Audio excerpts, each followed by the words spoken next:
psychosis. Now, they kept using the word schizophrenia in here. Well, schizophrenia is a form of psychosis, all right?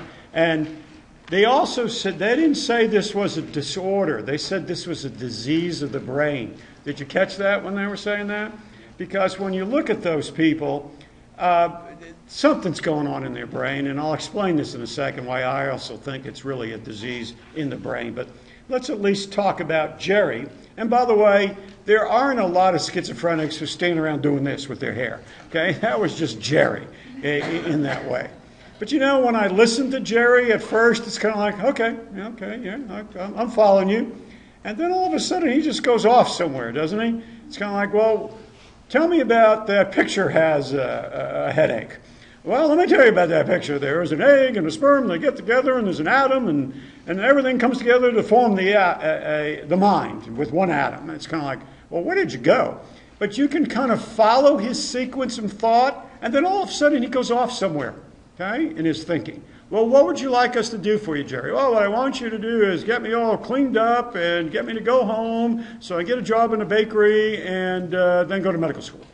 I don't think so, Jerry. But, okay, I have pictures of Jerry and films of Jerry when he does get cleaned up on medication and goes home.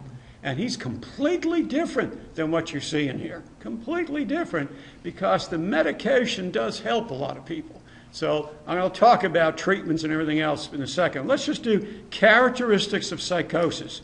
In Jerry, there was a presence of delusions. What's a delusion? It's a false belief held against contrary evidence.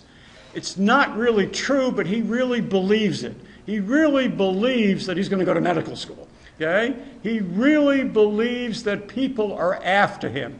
In a later one, he really believes that. When we look at delusions, some psychotics have delusions, paranoid delusions. You've heard that, right? That people are after me. I went to the dentist last week, and while I was in the dentist chair, the dentist works for the CIA, and you know the CIA is all over the place, which they could be, okay? And what winds up happening is that while I was there, they were putting in a filling, and in the filling they put a transmitter in there and a receiver, and right now they're talking to me, okay? And they go off, and here's the difference, they really believe that. Have you ever seen the movie... Oh, Stephen, I keep going blank. The one that was about the famous physicist, and it was about schizophrenia. A Beautiful Mind. Oh, thank you. A Beautiful Mind. Did you ever see that one? Well, in the beginning of A Beautiful Mind, okay, you're following this man as he meets this woman and these other people and things, and you're following it, and you're going, oh, what's this about? This is kind of interesting. What's it about? And then all of a sudden things get kind of fuzzy. You know, he's working for the CIA, and then you're going, well, what's going on here? Well, what the director did in that film, he said, I want to get you to feel like what it's like to be in a schizophrenic's brain, okay? And everything we find out after about 20 minutes of that movie wasn't real. But for a schizophrenic, it was real. And when you and I were watching that film, we went, this is real, this is real. Well, that was through a schizophrenic's brain. He was making all that up. It wasn't true. It was delusional. So some people have paranoid delusions where they're afraid people are after them, going to get them, are going to kill them. Or they may have delusions of grandeur. This is a pretty typical one as well, that they are these incredible people. And by the way, most of them believe they're somebody else.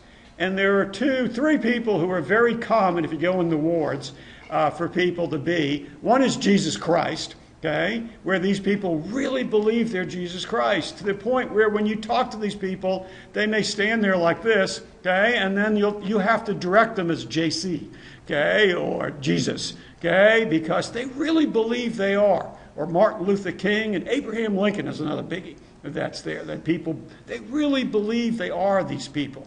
They have delusions of grandeur. I am this incredible human being. Now you and I are going, yeah, okay, yeah, right. They really believe it. That's why we call it a delusion that's there. There's another delusion, okay, that sometimes schizophrenics have or psychotics have. It's called an erotic delusion. And part of that delusion is they really, really think this person is madly in love with them.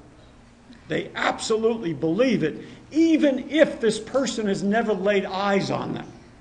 Sometimes the stalkers, people who stalk people, have probably low levels of psychosis that's there. Not saying all of them do, but some of them might. There was a fellow by the name of William Hinckley, by the way, grew up in Highland Park, okay, who absolutely believed that an actress by the name of Jodie Foster, okay, back when Ronald Reagan was president, was madly in love with him. And he actually went out to her home and stalked her and everything else, but she wouldn't pay any attention to him, okay, just wouldn't pay attention to him. So he decided, I need to get on television so that she'll realize when she sees me, she'll just say, God, I'm in love with him. He really believed that. So what he decided to do, the best way to get on television was to shoot the president. So he hid out and waited for Reagan to come out and shot him and his press secretary and another person that's there.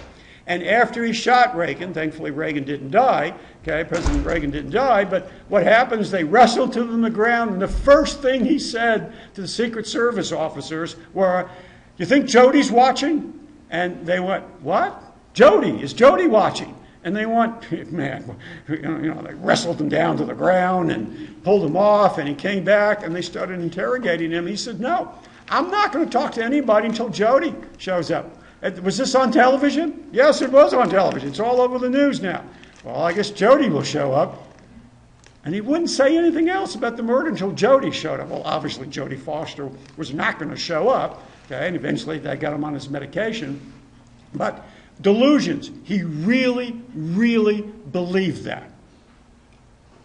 It's hard for us to think that, isn't it? But it's an absolute delusion. Something's going on in his brain that changes his perception that much. All right, they have full-blown hallucinations. Most psychotics, schizophrenics have auditory hallucinations. They hear things. Okay? Did you ever see a movie or read about the Son of Sam back in the early mid-70s that terrorized New York City? What he believed was his German shepherd was talking to him and telling him to kill these people. And he really believed that. Auditory hallucinations. Okay? People are telling these people what to do. Now, you and I have voices, don't we? Oh, it's just me. Okay, we have voices, but it's my voice telling me this morning, get out of bed. It's time to get up. Let's go, right? I talk to myself. But with these people, it's a completely different voice telling them what to do. By the way, if you want to feel like a schizophrenic, do some LSD or some other hallucinogenic, because what it does, it changes your neurochemicals, and you don't usually have auditory hallucinations, but you're going to have visual hallucinations, and you'll see things that are not there. Okay? Imaginary sensations. Most of these people have pretty flat affect. They don't have a lot of emotions. Jerry just stands there. He twirls his head. Well, tell me what's going on, Jerry. Well, I have a lot of fear. I'm really, really very afraid. Now, if I was that afraid, I'd say, God, I'm so afraid. No, I'm just really afraid. I'm so afraid that even the picture has a headache. Okay? It's no affect that's there. It's like that part of their brain has been kind of shut down. And then all of a sudden, they may have an incredible lot of affect, inappropriate to what's going on. Therefore, their thoughts and actions and emotions are a lot of times fragmented. And that's what schizo means. It's fragmented. It's fragmented. Okay? So thoughts, actions, and emotions aren't congruent as they begin to talk. And you see all that in Jerry. All right, there are different types of psychosis. Okay? The one type of psychosis is called organic psychosis. And this is where we can trace it to something special going on in the brain. Like a man by the name of Charles Whitman, back in the 60s, climbed the UT Tower, took his rifle up there and started shooting people. Did you ever hear about that story? Okay. By the way, the UT Tower was just opened up a few years ago. They've had it closed all these years because of that reason. Well, when they finally got him and killed him, okay, what basically happened, they went in and did an autopsy, and what they found was a tumor in his brain that was affecting the way he thought, felt, and reacted. That was there. So sometimes we call that an organic psychosis. An organic psychosis can also be through the use of too many drugs. We have what's called an amphetamine psychosis. Sometimes people do too many amphetamines will create a psychotic reaction. The last stages of Alzheimer's, okay, will show a psychotic reactions with people. Again, breaks down in the brain, organic in the brain. And this is one that's interesting that some of you, I hope, never experience. But your sweet little grandmother, okay, who you've never heard use any profanity in her life, okay, comes out of surgery one day, okay, and she's not fully out of surgery. She's out of surgery. She's not fully recovered from the anesthesia, okay. Those anesthesia is still affecting the way she thinks, and she looks at you and you go, "Grandma, how are you?" And Grandma says, "You." And these four-letter words come flying out of her mouth, and you're like, "Oh my God." Well, Grandma is not there, okay? Grandma is still working on what we call an anesthesia-induced psychosis. But that's there. Not pretty, okay? But that does happen. Another form of psychosis is called paranoid psychosis.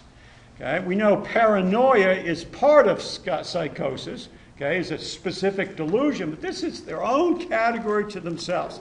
To me, these are fascinating people. Paranoid psychotics are very rarely hospitalized. They have an intense feeling of paranoia that there are people who are after them, ready to get them. But these people also function in society, and they also have delusions of grandeur. That I am this incredible human being, and usually, by the way, most of these people are attracted to religions, okay? And what they'll say is, you know what? God speaks through me. David Koresh, you remember him? He was the one in Waco. I'll talk about him in the last chapter as well. But he really believed that God was talking through him to write the new books of Revelations. And that God was also telling him that he had God's seed, his sperm, was next to godliness, and he needed to impregnate as many women as he could to make sure. Don't believe that line if that's ever used on you, okay? But this guy really believed this. He was a paranoid psychotic, okay? A paranoid psychotic. Charlie Manson. You remember the stories of Manson in the 1960s, who believed that the Beatles, through the song Helter Skelter, was talking to him and telling him to lead the next revolution that was there. These people are paranoid psychotics, and they're delusional, but they're very charismatic as well. They're very, very convincing. I would say they might be paranoid psychotic with a big dose of maybe antisocial personality as well, because they're very, very convincing people. And what happens is that they become leaders of cults and things like that. And you could go up to them and you can say, "No, I think you're a paranoid psychotic. You know, God is not talking through you." And their answer is going to be, "How do you know? How do you know?" Well, maybe someday I'll be sitting on the right hand of God when you come up, okay, through the pearly gates, and you'll see who's right and who's wrong. I mean, they're really creepy people because they are so right in their delusions. They're so intense in their delusions. Paranoid psychotics, okay? And then the biggest classification of psychosis is schizophrenia. You heard one of the psychiatrists say schizophrenia seems to be running in thirds. A third of the people are diagnosed as schizophrenic, and as long as they stay on their medication, they do well in life. As long as they stay on medication, they do well in life. Now, in the beginning, Jerry was on all these medications. He was on an antipsychotic, he was on an anti-anxiety. What happens sometimes, you're on your antipsychotic, but then anxiety gets so great that reverses the effect or reduces the effect of the antipsychotic, and it just gets to be a mess. So what happens with a lot of these people, they put them on an antipsychotic, they put them on an anti-anxiety, okay, so to try to balance off all the chemicals in their brains that are there. Laws of thirds. Another third of the people are going to be like Jerry, by the way, who will be in and out of hospitals. Because they'll get Jerry in the hospital, they will clean him up, they'll put him on medication, and they let him back out again. And he usually gets pretty lucid, and then he runs into too much stress, things aren't working for him, and then goes back in the hospital. And the last third, like some of the people you saw in the film who are just doing this, and that's all they do all day, those are the third of the people who stay in the hospitals and probably never come out. I had two questions, one and then two. If they miss like a day on their medication? If a day on the medication isn't so bad, but 2 days is a big problem, okay? And let me tell you else what happens to a lot of these people. They just forget to take their medicine, and then they start losing it. The medicine they use now, the antipsychotics they use now, build up in the brain. So if you miss it once, okay, it's still going to be effective, but as the days go on, it starts getting diminished. That's there. So you never want to tell somebody who's on an antipsychotic, oh, that's okay, don't take it today, because it can have an effect on them. Do they feel like they're okay when they're taking their medicine? Excuse me? Like when they're taking their medicine, do they feel like, oh, I'm okay, I don't need it? Yes, they do feel, I'm okay, I'm doing all right. But what winds up happening is that they begin to believe, I don't need the medicine anymore. And once they go off, then they have problems. Or the other issue is that this country doesn't spend a lot of money on mental health. Okay, we really don't. And so what winds up happening is that a lot of the street people who you see who are pushing the carts and talking to people, what winds up happening, which I think it just happened this last week because of the ceremonies for the JFK ceremonies that are going on, they'll go downtown, they'll sweep the bridges and everything, and take the people who they consider to be psychotic, and they'll give them a 24 to 40 hour observation. If they look like they're psychotic, they'll send them to Terrell, which is the closest state hospital. They'll clean them up, make them feel better. But if they don't have any families, what Terrell does, because Dallas doesn't want them, they send them to Austin. And they send them down to Austin, and they put them up in various hotels and stuff. Make sure you take your medicine. You have to go to the clinic, take your medicine. But then there are people out on the streets who want their medicine because they can take their medicine and sell it on the streets as drugs. So they rob these people, get them off the medicine, they go delusional again, and then they're wandering the streets of Austin. So when Austin has a big convention or whatever, the politicians come into town, they round those people up, send them to Austin Psychiatric Hospital, and then they send them to Dallas. So you get this little triangle that goes on here, and it's sad. Because it's sad to see these people this way because it's an illness of the brain. Question. Did you have a question? No. Okay. All right. So let's go through some of these schizophrenia. The disorganized type of schizophrenia is the most severe form of schizophrenia. This is the third of the people who don't get out of hospitals because their brains, it's as if their brains are completely disorganized. Okay? They have all the symptoms of Jerry, but Jerry I can follow for a little while, okay? The disorganized schizophrenics you can't even follow. They'll talk like this. Well, how are you today, Steve?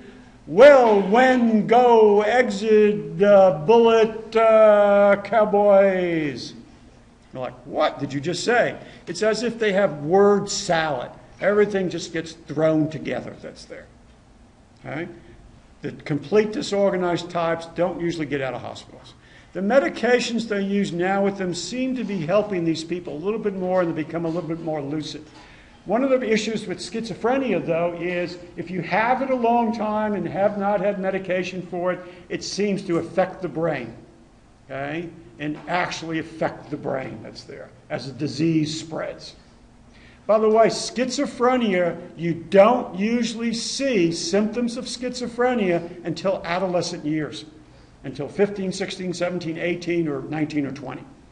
Then you start seeing the first indications of schizophrenia. The thinking once again here, puberty hits, puberty hormones changes the brain breaks down. That's there. Excuse me? What are the symptoms? Well, everything I showed you before about the delusional thinking, splat affect, that's there. Those are all the symptoms of psychosis or schizophrenia. So you may have a member of your family or a friend of yours who, seems to do okay. They may be just a little different, but, everybody's a little different. And then once they hit those adolescent years, then it really blows up. So what's the average age? They don't give you an average age. What they say, it's adolescence.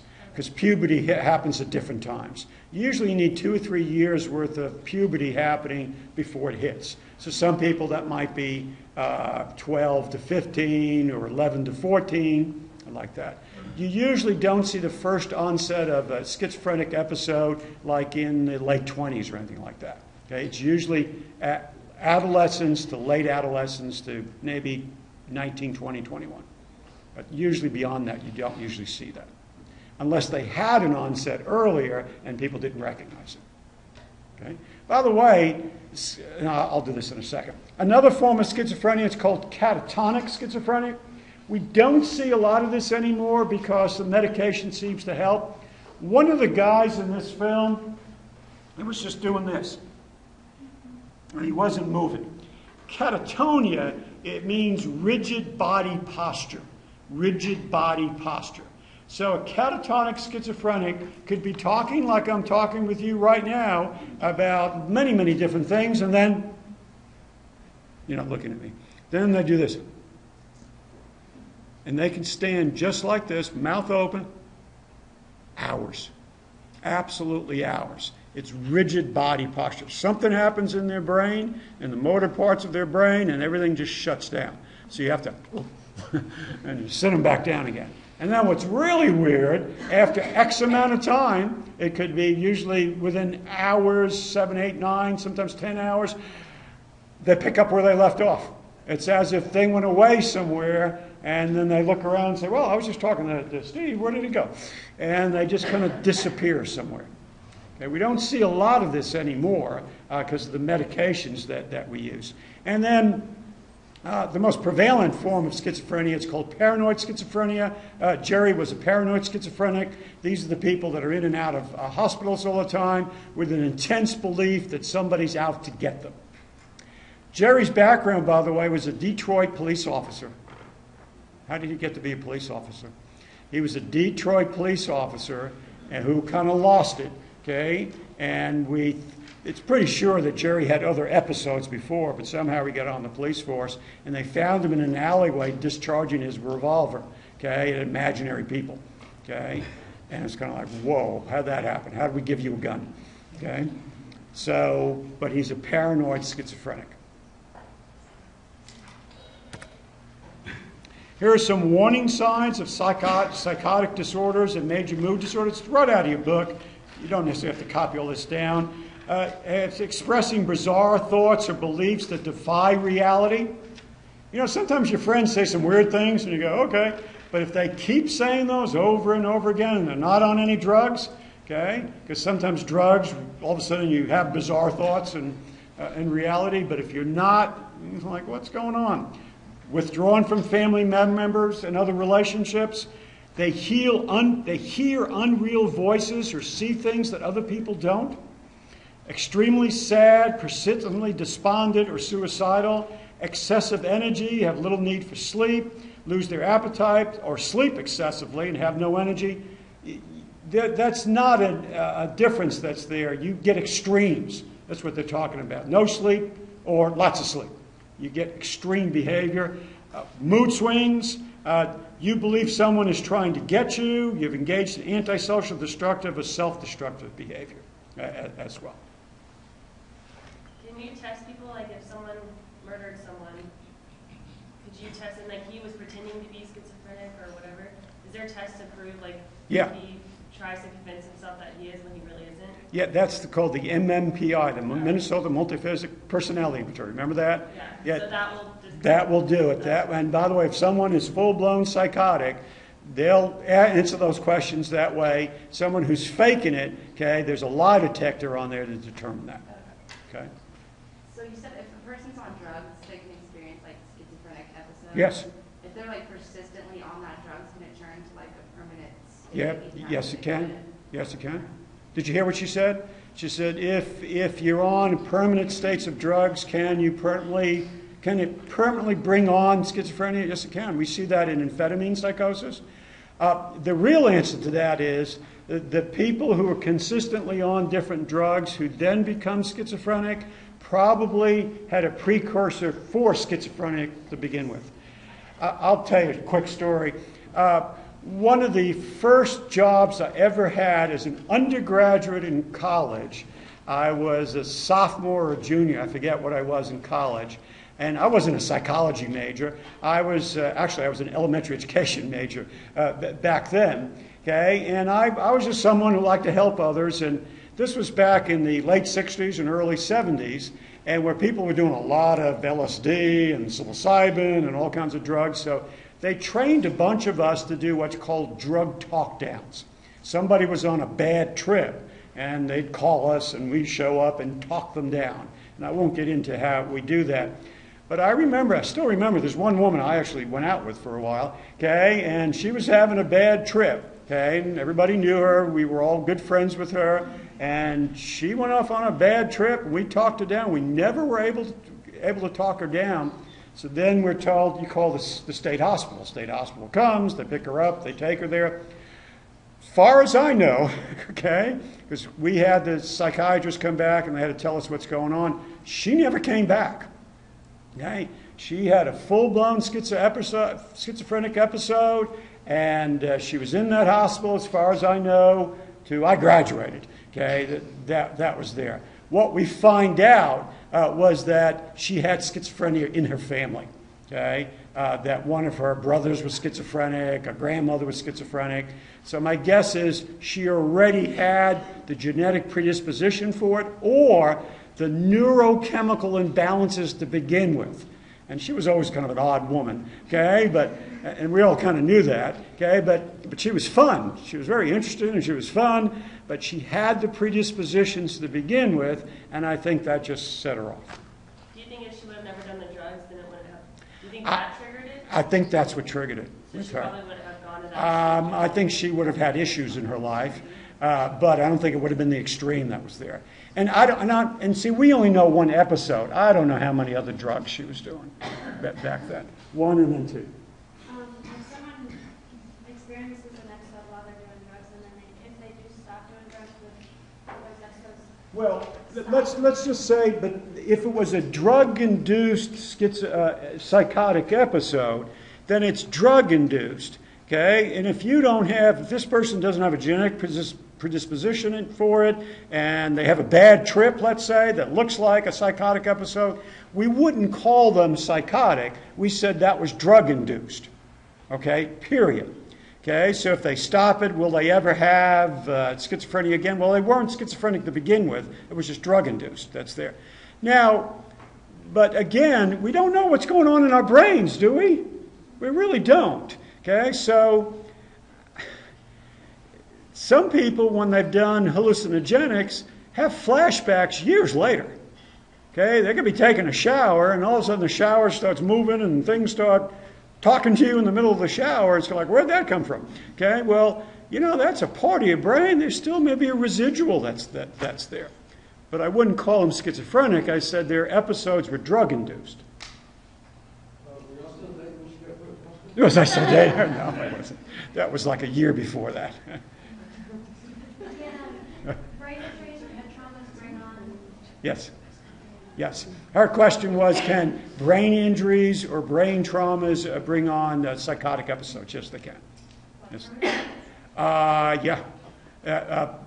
Start watching the football players.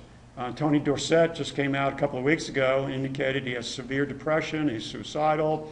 And there's a couple other people who actually had schizophrenic-like episodes from it. Lyle Alzado, I think, was one of the people who was seeing things and stuff, eventually died.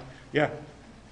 Again, it's a disease of the brain, so if there's a blow to the head, there's damage to the brain. So this is how we think, right? We think, we feel, we act, we see, we perceive. It's all here. Damage to some part of your brain may bring some of this on. That's why I think that schizophrenia really is, or psychosis really is, a disease of the brain. So which of the following is not a common aspect of psychosis? Delusions, fugue, hallucinations, personality disorganization. There's only one answer to this, because you don't even know what that term means, probably. Well, that's the answer. Now, do people are psychotic, do they have delusions? Right? Yes, they do. We talked about that. Do they have hallucinations? Yes, they do. Do they have personality disorganization? Yes, they do. So there's only one answer, which is going to be 2, fugue. And what fugue basically is, it's a form of dissociative disorder.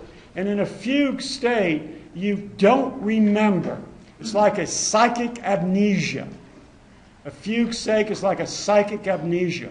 Every once in a while, you'll see a news broadcast. This person A, we found wandering downtown Dallas, and they can't remember who they are. They have no wallet or anything else. They have complete psychiatric amnesia. Doesn't look like they have a blow to their head or anything like that. They've had a trauma in their life, and the trauma was so great and overwhelming, the anxiety was they just forgot about everything and forgot about their life. It's called a fugue state or a psychiatric amnesia. And that's not a aspect of psychosis. So hopefully all of you get this one right. Okay, good. It's a free point. Let's talk about causes of psychosis. Disturbed family environment? No way. I need to talk about this, though, because sometimes people think, well, that person became schizophrenic because their family's crazy. You know, it was a dysfunctional family, it was abusive. No. Okay? Sometimes, well, a lot of times, there's a lot of dysfunctional families out there, but if you don't have the genetic predisposition to it, you're not going to have schizophrenia because your family was dysfunctional. It's more biological. Now, you may have depression, you may have personality disorders, and all kinds of other issues. One of the classic situations with this is that some people used to think, okay, that people, if you put a child in what's called a double bind, a lose-lose situation, a double bind, that'll cause them to become schizophrenic. That's not true. But let me at least tell you what a double bind is, because these are horrible. And sometimes as adults, people get us into these double binds. You can't win either way.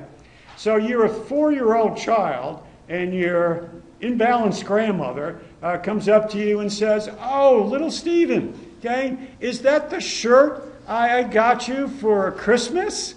And little Stephen says, "No, Grandma, this is the one you got me for last Christmas."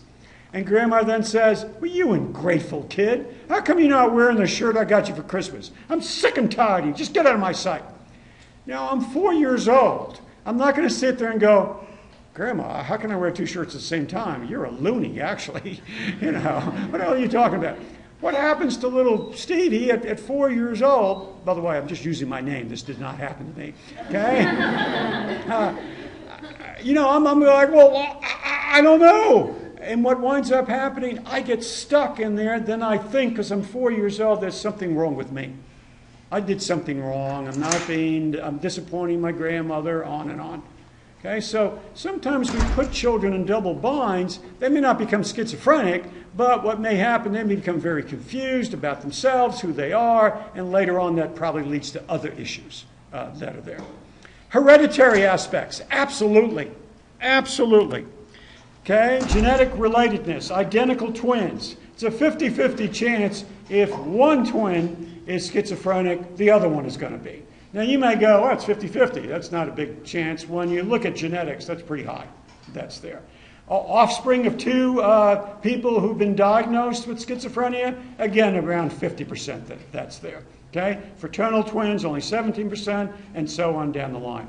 We do see schizophrenia run in families. And sometimes it does skip generations. It may not be your parents, it may not be your grandparents, but you know what? Your family never, ever talked about that aunt, okay, who used to live upstairs and no one talked to her on the old family farm.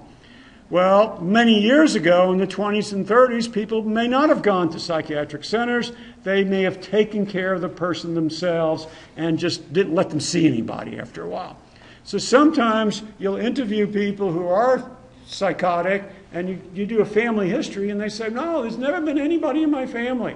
You interview the parents, "No, there's never been anybody." Then you always ask, "Well, was there anybody who you thought was a little strange and a little different?"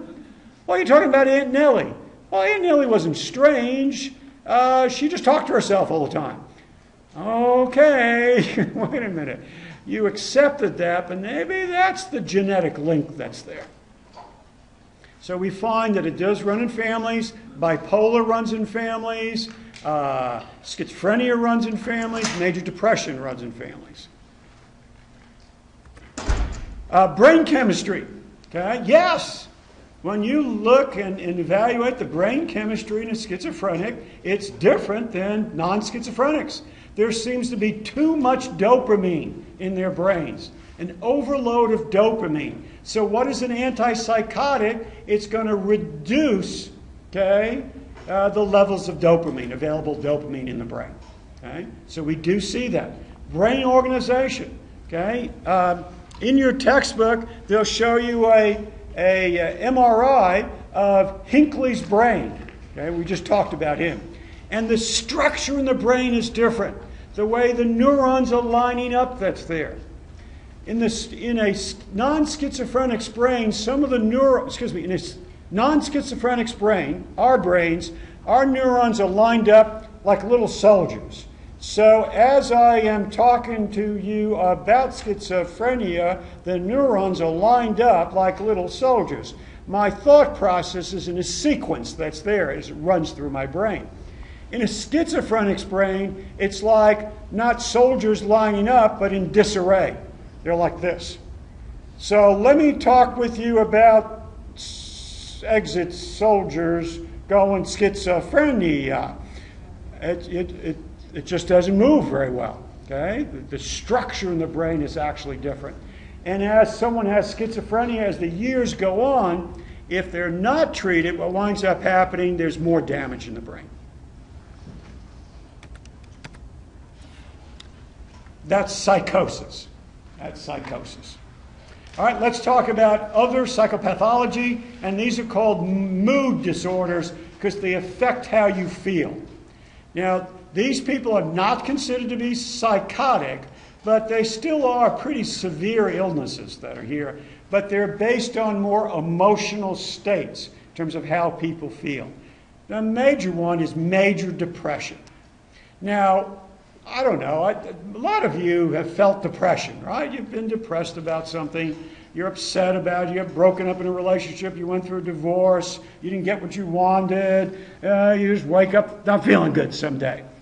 Okay? That's not major depression. Major depression is kick your butt so you don't even want to get out of bed, and all you're going to do is pull the covers over your head and lay there for days and weeks.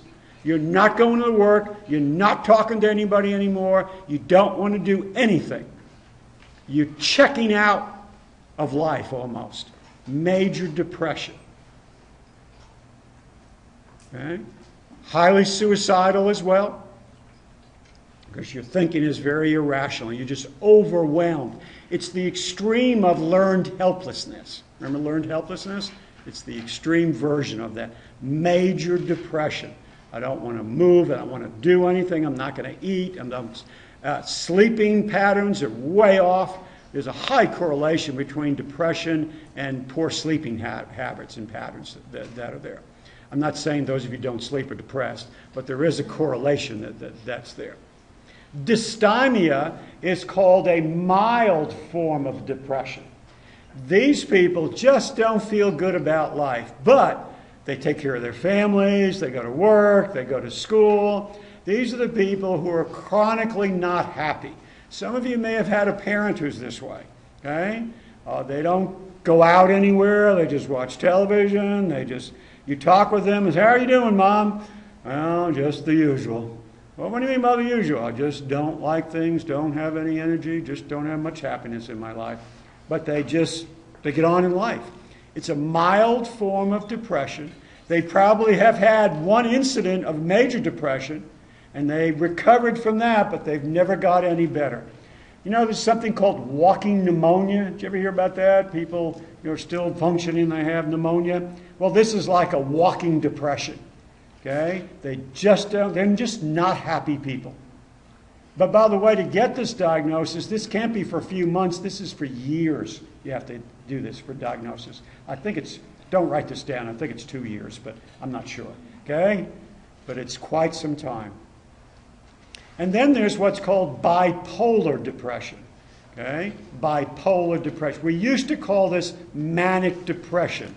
You've heard that, right? Here are major depression, typical signs of it. Okay? Go down to, there are different types of bipolar. Okay? Bipolar 1 is the most extreme form of bipolar or manic depression. You have extreme manic moods and extreme depressive moods. That's there. And you fluctuate from one end to the other. Bipolar. Manic is energy, energy, energy, energy, energy. All kinds of intense, crazy energy that's there. You don't sleep, and you get lots and lots and lots of things done during this time. You see what I'm doing right now? What I'm going to do is Thanksgiving is coming up. I'm going to take all the money out of the bank. I'm going to go to Tyler and buy roses. And I'm going to sell roses on the side of the road because everybody likes roses for Thanksgiving. That's what I'm going to do. And I go do it. I go take all the money out of my bank because I got all this energy. I'm going to go do that. But I'm not selling roses. Why? I think that's Valentine's Day, not Thanksgiving. But what winds up happening, they get pretty irrational when they're in their manic state, and they go off and do things.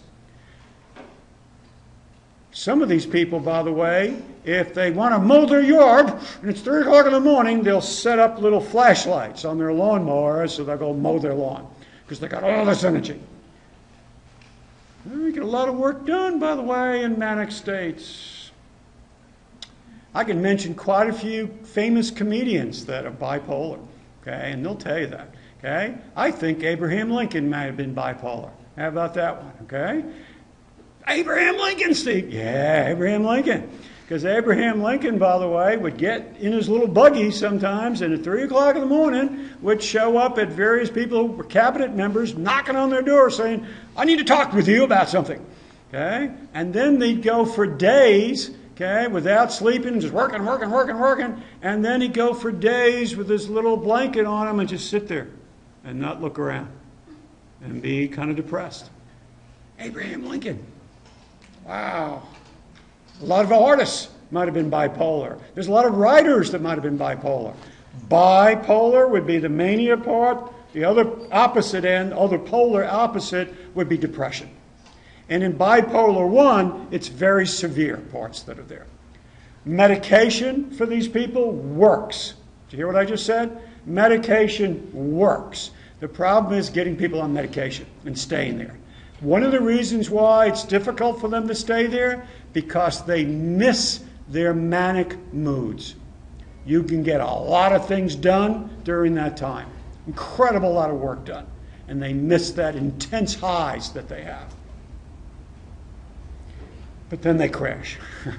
And they're very hard to live with. How do you tell someone they're bipolar? How do you tell them that they're bipolar? How do you get someone to believe? It's when they're in their manic moods, they'll never believe you. When they're in the depressive moods, they're not going to believe you either. So what winds up happening, usually when they're in the depressive moods, you can usually approach them because they're so depressed, and they listen a little bit to you. In the manic moods, they almost never listen to you because things are so good. Look what all the things I'm accomplishing. I'm so good. It's very, very hard to get through to somebody who's bipolar. And you have to get them when they're cycling down, okay, and in between those stages. But that's hard because in bipolar 1, they go both ways. In bipolar 2, they don't usually have as much extremes that are there, and those people are a little easier to talk with. These are the people, you may have dated some bipolar 2s because they're doing great, and then all of a sudden, out of nowhere, they're just incredibly depressed. Out of nowhere, they're illogical, you don't love me, you don't care about me, I don't know what's going on in my life. And then before you know it, they're like, wow, but I don't believe I said that yesterday. Everything's really good. And they just kind of swing out of it again. But they don't have the extreme moods that are there. Do you have a question?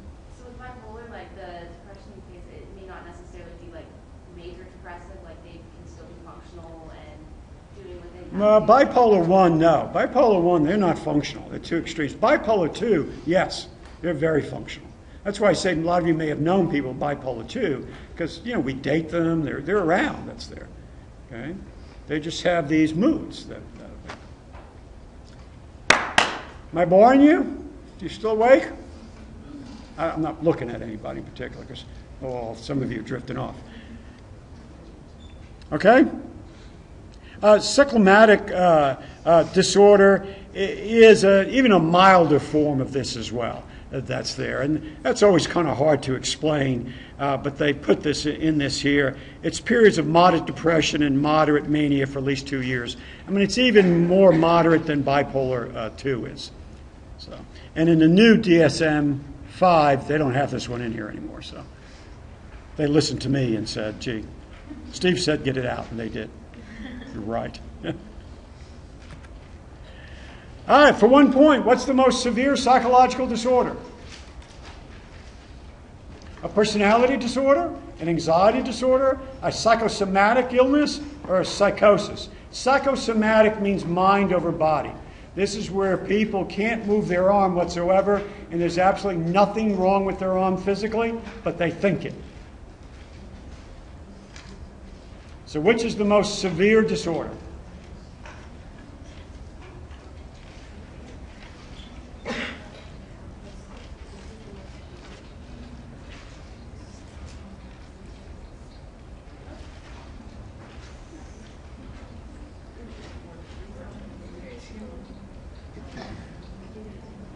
In.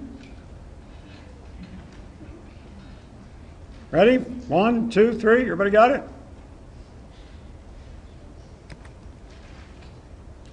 Come on, work. Ooh, 74%. Right. The irrational acts a person feels driven to repeat over and over and over again are compulsions, and they help control anxiety called obsessions. Remember that? Obsessive compulsive. I just switched it the other way. These thoughts of mine cause the anxiety, and then I have to go do something, a compulsive behavior, to reduce the anxiety, which reduces the thoughts. Did you ever wonder about, I'm not going to do this, how movies depict different characters, and how if you want to play psychologist, you can probably diagnose some of these people? I'm not going to do this now because but Willy Wonka, pretty darn obsessive compulsive, wasn't he? Did you ever watch The Sopranos? Antisocial personality disorder. Okay. This guy was from No Country for Old Men or something. He was probably antisocial personality disorder, right? The way he killed people so much. Scarlett O'Hara from Gone with the Wind. Okay. Probably had a dependent personality disorder. That's there. Okay, the Twilight series that are there. I mean, talking about whatever that is now. Okay, talk about a dependent woman. At least in the beginning, that was there, and absolutely confused about our lives. So movies love taking a look at people with disorders in that way. All right, I'll stop that. All right, I got 10 minutes, so let me just introduce the next chapter. I know you're all wanting to do that. The next chapter is about psychotherapy. So now that we indicate that there are issues that people have, how do we help these people? So psychotherapy is all about how we help these people. This is the next chapter in your book. So therapies. In therapy, we're trying to modify how people think, feel, and act. So when you change and modify you, okay, and transform yourself, you're going to change the way you think, which could change the way you feel, which changes the way you behave. Or some therapists work on, let me change the way you behave, which will change the way you feel, which will change the way you think. And some other therapists try to work on, let's change the way you feel first, and that'll change the way you think and behave. In the end, you want changes in all three of those.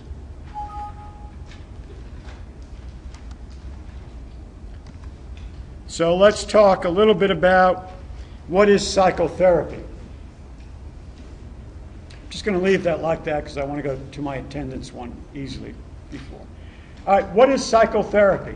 It's any psychological technique used to facilitate, this has got to be positive change in a person's personality, behavior, or just their adjustment that's there. So there are techniques that therapists use. And when I use the word therapist, there are many, many different types of therapists. There are psychiatrists, who are medical doctors. There are psychologists who have PhDs in psychology. There are counselors who have either master's degrees in psychology or counseling, or even PhDs in counseling. There are marriage and family therapists who specialize just in that, have masters or PhDs in that. There are social workers, okay, who have masters in social work, okay, or PhDs in social work. So there are many, many different types of therapists that are out there. And there's not one that's better than another, and I'll explain that later. What are some dimensions of therapy? Well, there is individual or group therapy. When you go into therapy, most people go into one-on-one therapy where they sit down with an individual therapist, but also you can do group therapy where you're with 5, 7, 8 other people with 1 or 2 therapists. And I'll explain group therapy later. Therapy can be based on either insight or action. Some therapists want you to develop insight into your issues, and if you develop insight into your issues, then the theory goes that you will take responsibility for your issues because you're figuring it out, and all the therapist is doing is facilitating, guiding, directing, making it easier for you to understand yourself. Those are called the insight therapists. Some therapists are called action therapists. They don't care about insight whatsoever. Let's just change your behavior. Let's get in there and change your behavior. If we change your behavior, then everything will be fine. Why sit around talking about you and how you got to be who you are? And that's what the insight therapists do. Some therapists are directive, some are non-directive. Non-directive therapists ask you open-ended questions and facilitate your questions. The directive therapists say, this is what we're going to do, and this is what you're going to do. And we're going to follow this plan. But all therapists should be supportive and positive. They should be supportive and positive. You don't want to go to a therapist after you tell them what their issues are. They sit there and go, ha ha, that is a problem, isn't it? You sure are weird. Okay. Oh, God. Walk out right away at that point, right? They need to be supportive, genuine, caring, positive. We can work these things out for you. Those are some dimensions that are there. Let me just show you this. Elements of positive mental health. When you are a therapist and you're working with people, you're trying to get them to develop as many of these elements as possible. As many of these elements as possible. So, real quickly, just read these. Do you have any of these yourself? Personal autonomy and independence, and then make sure you check down, count the number you have. Personal